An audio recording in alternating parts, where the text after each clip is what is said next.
Episode of the Everblack Podcast is brought to you by Death Wish Hot Rods and Customs.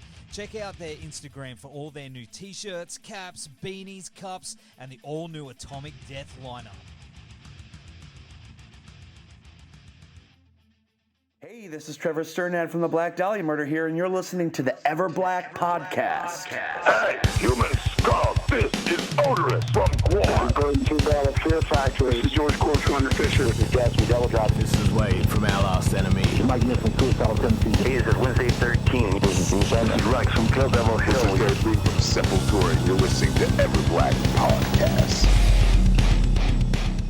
Oh, well, So dude. yeah, been a while. Yeah, good to see you, bro. Thanks for you hanging too, out on the show again. No worries. Thanks for having me. Yeah, always a pleasure. Well, of course, I mean, you've been really busy of late with both musical projects, Carmeria and Bad Moon Born. But starting off, let's start off with Carmeria. Now, you recently released a single, Relinquished, which is the fourth and final tease.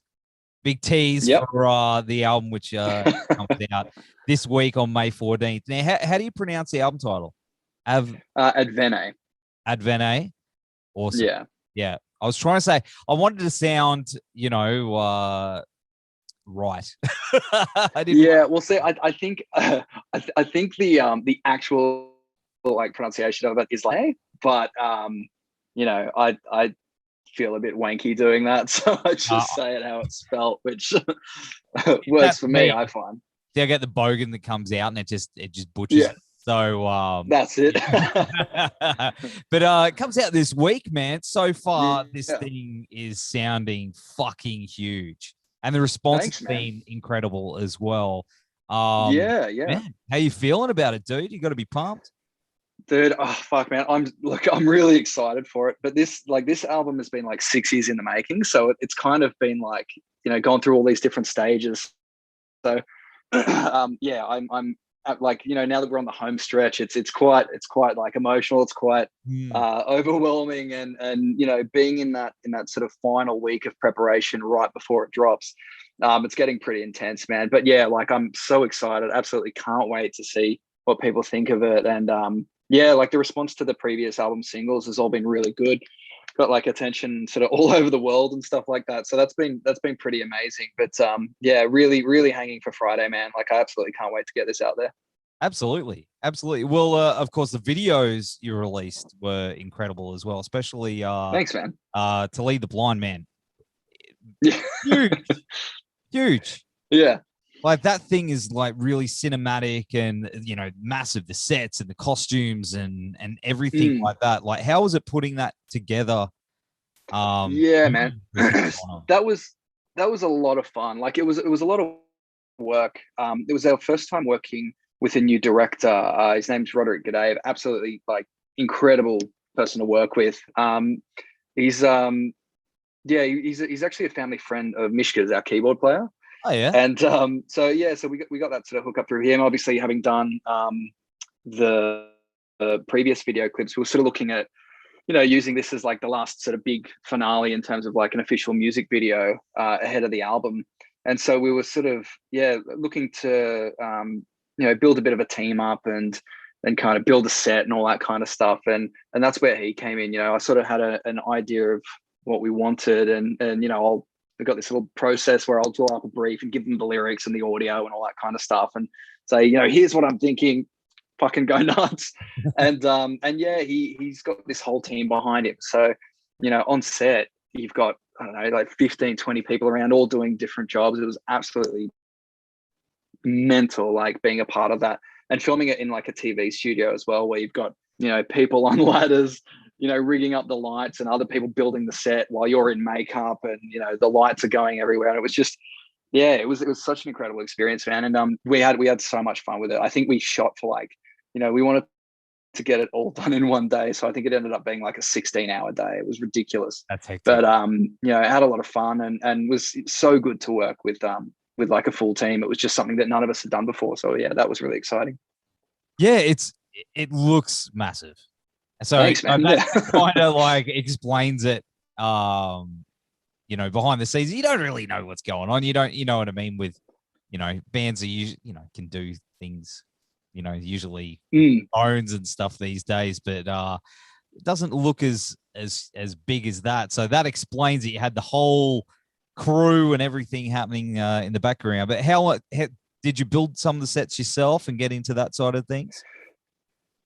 Yeah, so we filmed it at Sydney Prop Studios in Marrickville, in New South Wales, and yeah, man, it's literally a prop storage facility for big films and stuff like that. So I don't know how big it is, but it's a maze. You get lost in it. There's just all these different kinds of props from anything you can think of. So we were like, we went in and had a bit of an inspection beforehand, and we're like, okay, let's think of something gothic, something regal.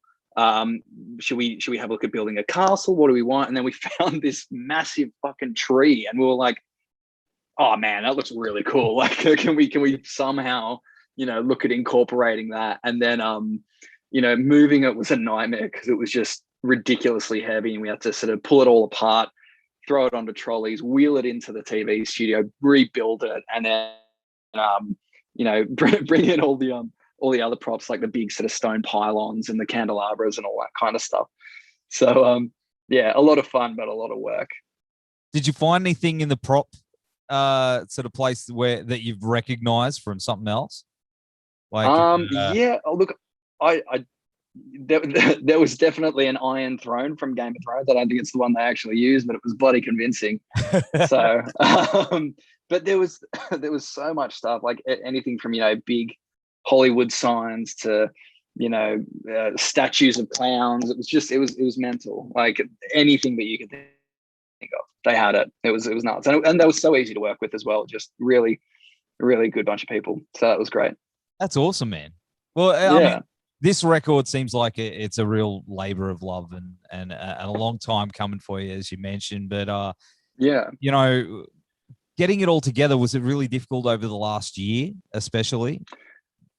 Yeah, it's like it's kind of been all systems go from like 2018. I think when we got Mishka, the current keyboard player, and Lachlan, the drummer, that was those were the guys that kind of completed the lineup and I guess gave us that sort of chemistry and dynamic that we needed to kind of see this over the line. But so it's kind of been all systems go from then. But obviously, like we went into filming, I think, vocals at the end of 2019, and so everything was recorded, ready to go, and I just had to finish vocals. And I was doing that with Lord Tim, who was down in Wollongong, and so the drive from Sydney to Wollongong's about an hour and a half, and I was going down there like every couple of days, and just I think there's like over 700 vocal tracks on this record, so it's just ridiculous. But as you can imagine, I'm sort of driving down an hour and a half, singing for about 10 hours straight, driving an hour and a half back, and then doing it again sort of the next day, and then I'd have like 5 days break and go and do it again. But the issue was, I think we got about 3 songs in, and then the bushfires happened. Oh no! And there were road closures, and so we were like, all right, well, we've got to kind of wait this out and just play it by ear for now. And then I think there was a window of a couple of weeks where the bushfires had ended, and we got a little bit done then, and then COVID happened. And so it was kind of like, fuck, does this album just not want to get made? Like, what's going on? So yeah, and then we ended up we had a tour booked for April with Valhalla, so Brisbane Viking epic metal band. Who absolutely love those guys. They're incredible. Yeah, shout out to Valhalla. And we were booked to do like an East Coast run through April. Yeah. And I think the week before that started was the week that everything shut down. And so, it was kind of like, all right, flights are canceled. Like we got flight credit and stuff like that. But, we were pretty bummed out about that, because that was going to be, like, we were going to sort of use that as like the launch tour for our first single off the album, which was Morning Star. And then that kind of, threw a massive spanner in the works. So, but ended up, finishing the album and getting the singles out. So that was relatively easy. And we've just sort of started playing shows again as of this year. Last year, we kind of just took time off, prepped the singles, prepped the album, and got all the legwork in.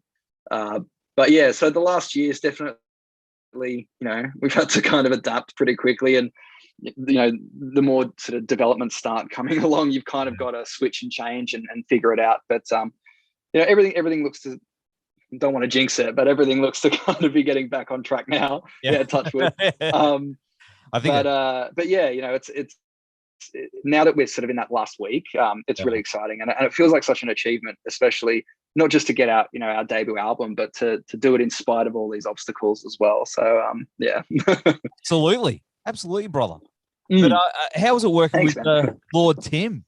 I mean, dude, I adore that man. I've been a fan of Lord and Dungeon before that for years. So I've been working with him sort of with Carmeria for probably on and off for 4 years now, just here and there. He did our first video clip, Carpe Noctem, back in 2016, and then from I think Solaris onwards, he's been the mastermind behind the audio production. So I love working with him, and I learn something every time I'm working with him, and it's just such a breeze. And we've got great bands, and it's a lot of fun. So yeah, shout out to Lord Tim as well. Yeah, I know, right? And he's done. Hey, I was gonna say, how good's their covers? Dude, it's fucking. I've had it on repeat, man. I've had it on repeat. But yeah, absolutely love working with him, and he's done such a phenomenal job on this record. So really can't wait to hear what people think. And yeah, absolutely can't speak highly enough of the man. Yeah, just have a great time working with him. So yeah, that's awesome, man.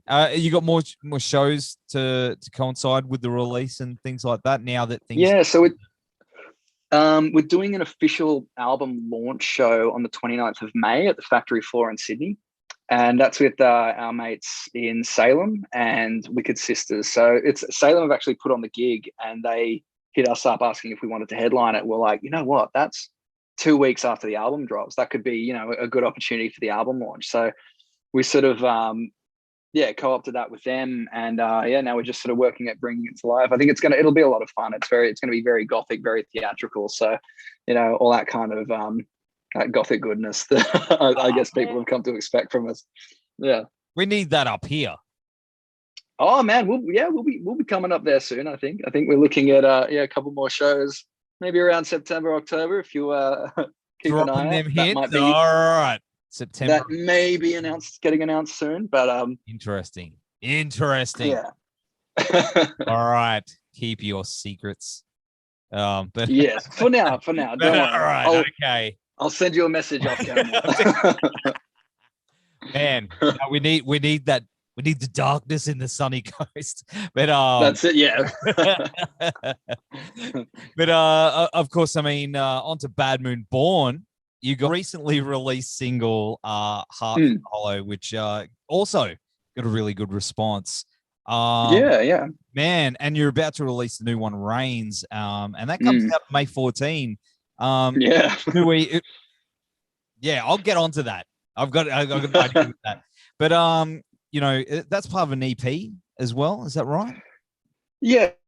So we recorded these 5 songs sort of towards the we wrote it all through 2020, and then recorded it sort of towards the end of last year, and they're all sort of part of the same EP. But the idea was sort of to release them as consecutive singles, just to kind of space it out over the year and have something coming out every couple of months, just so we're kind of remaining current.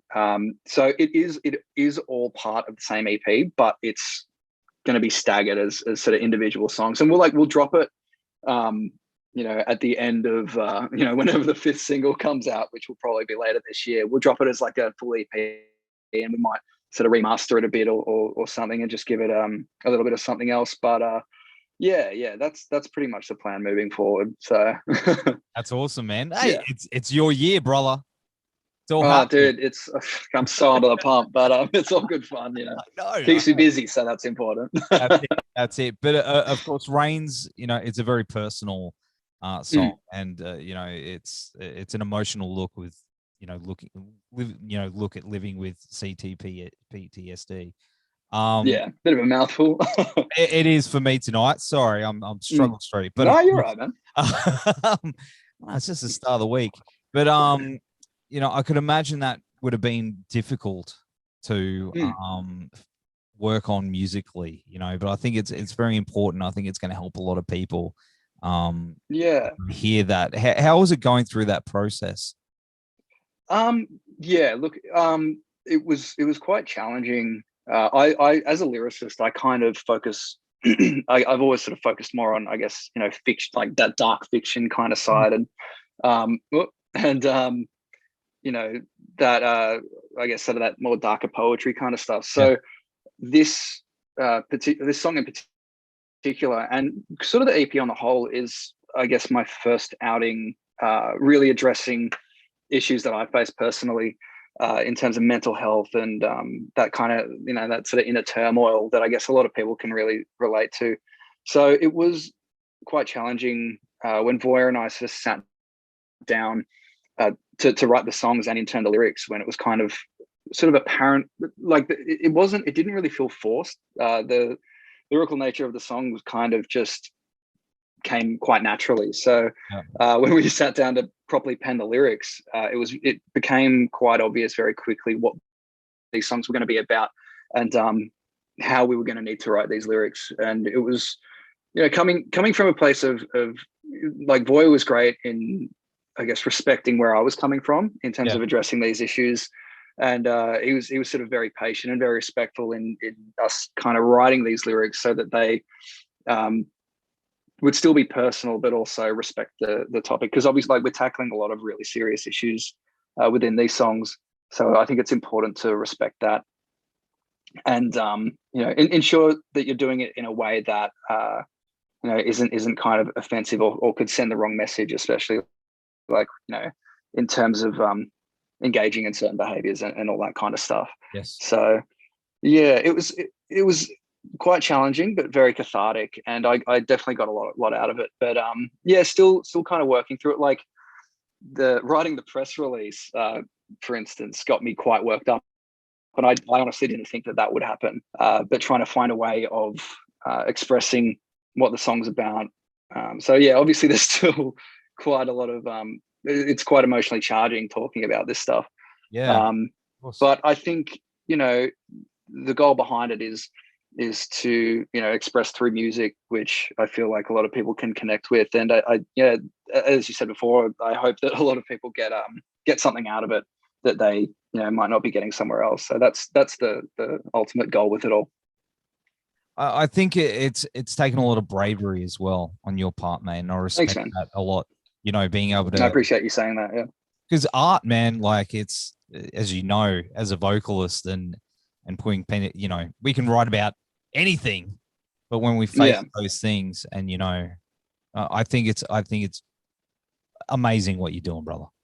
So thanks so much, man. I really appreciate that. The respect to you, bro. But the video for the track is also quite confronting. I think brilliantly made.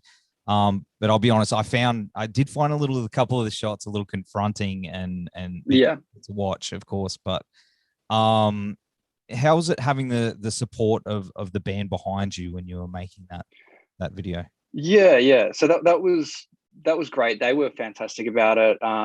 So were the team that we work with, Ian and Chun. That was the director and the second camera op, and also my fiance Annie actually was on board as the first assistant director. So and having worked with that team before as well, everyone understood the nature of the video, and everyone was really respectful of it. And big shout out to Kimber as well, our makeup artist. She was fantastic, and there wasn't, filming it wasn't too challenging in terms of everyone was very respectful and understood what we were there to do.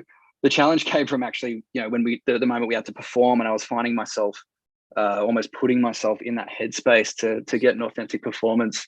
And that was something that stayed with me for a couple of days afterwards. So that was a bit challenging, but the team were just incredible to work with, and everyone really got what the song was about. So yeah, big shout out to the team there. Yeah, shout out to you, mate. Thanks, man. Mate. I can't stop, man. I just admire what it is really going to help a lot of people. I hope so, man. I think it's a subject that a lot of people have talked about in lyrics a lot, especially these times. So, mate, here's to you, brother. Thanks so much, man. Cheers, I appreciate that. Without tea, but that's it. Of course, as we mentioned before, May 14. Now both releases are coming out on May 14, right? Which means, hey, public holiday. I'm calling for it. It is Jordan Von Grae Day. Hey, I'll take that. Public holiday. He says no one goes to work. Your boss is a bum if they don't let you have the day off to go and get all the music and just chill and listen to it. There you go. Oh yeah, man. All right. Yeah, I can take that. I'll have to I'll have to post that on the day. So yeah, just say it's my day. It's my birth. It's not my birthday, but every year on this day, national holiday, so everyone has a day off.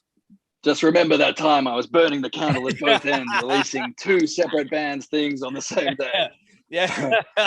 Well, I don't think I'll be doing that again. But well, I mean, every year you got to do it every year now. On May 14th. That's true. Well, I can commemorate it every year. I don't know if I have to release something every year. I'm just throwing it all at you. That's it. But have you thought about like doing a double set with both bands? Ooh, yeah, I can see that. Look, I know. Yeah, man. Look, I would love to, but I think they're a bit too different to work on the same bill, and also, I can't really talk much after I perform these sort of bands because you sort of leave it all up on the stage. But who knows? I don't know. Maybe maybe one day we'll see. You could it could be Jordan Von Grae Day, Jordan Von Grae gig. And then that's it. Throw in. I think it's a good idea. Well, yeah. All right. I'll think about it. Have you done like a double set like that before? A lot. I think that's been a lot lately. Yeah, man. Look, it would have been ages ago, I think, but it was like this. Oh no, I did. So with my first band, like was singing in a pub rock band, and I think we had a gig at around 3 p.m. in the afternoon. It was some festival, and then 6 hours later we had to drive to the other side of Sydney and perform again for this radio showcase. So I did it once then, and then in my previous band, Cults of Ice, we did another sort of double shot thing where we played this all day festival, I think around 2, and then we then sped off to play another gig with a band that was coming up from Melbourne, I think. So yeah, definitely done the double shot thing. Wouldn't recommend it on the body, but it's definitely something to experience. It makes me laugh, those people that go, "Oh, you're a singer, you don't have to do anything." You're like, no idea. Hey, after a couple of sets, you definitely feel it. Yeah. Well, man, I'm at that age now where it's I'll sort of do a gig on the Friday, and I'll be feeling it the Thursday after. I'm just sort of taking a week to recover now as opposed to a day. It's fucking mental. It is. It's man. Yeah, but I guess you sort of just keep at it, and hopefully I'll build some endurance out of it. I don't know how dudes that are in their 80s, like Mick Jagger and dudes like that, I don't know how the hell they do it. It's got to be black magic. There's something going on behind the scenes. Yeah, I know. You're just they're immortal. Yeah, that's it. Oh man, so what else you got cooking up behind the scenes there, bro? You got. Oh man, honestly, I'm just sort of flat out with all sort of the press stuff and album prep for the Carmeria release, and also the Bad Moon Born one as well. This week it's just all that, and I think I'm gonna we've got that show on the 29th for Carmeria, and then I think I'm just gonna take a week off, go camping, no reception, just not have my, because I'm doing sort of socials for both bands, so every sort of doing 2 to 4 posts every day, every couple of days, trying to find the content for that, engaging on stories and all that kind of nonsense. I'm definitely keen to have fair couple of days without my phone because it's just going off like mental at the moment. But it's all good fun. I really enjoy it. But definitely feeling a week off is in the future. Row to the phone, bro. Row to the That's phone. it. Yeah. 100%. Yeah. Is it coming out on vinyl? No plans as of yet. So the Carmeria one will, that's CDs are sorted. There's merch bundles that you can get, shop.carmeria.com. So there's like lots of different merch bundles. That's it. And they're live now. So that's an available option. I think we've looked into vinyl, and I think it was like the album's too long for a vinyl, but I might be lying there. I'm not too sure, but I vaguely remember that coming up in a meeting. And then as for the Bad Moon Born one, once we sort of put out this EP, I think we'll probably look into CDs and probably vinyl as well, because we're all about the vinyls. But that'll probably be later this year. But yeah, for Carmeria, no plans as of yet. Bad Moon Born, quite possibly. Awesome. Because man, sound incredible on wax. Thanks, man. Thanks so much. I really appreciate that. I think it'd be really cool. But in the meantime, bro, thanks for hanging out. We'll have all the links down here. Your national holiday is May 14th, which is this year. And correct. Afterwards. But we'll have the links. Brother, all the best, and come up here to Queensland and we'll party. Thanks so much, man. Absolutely, will do.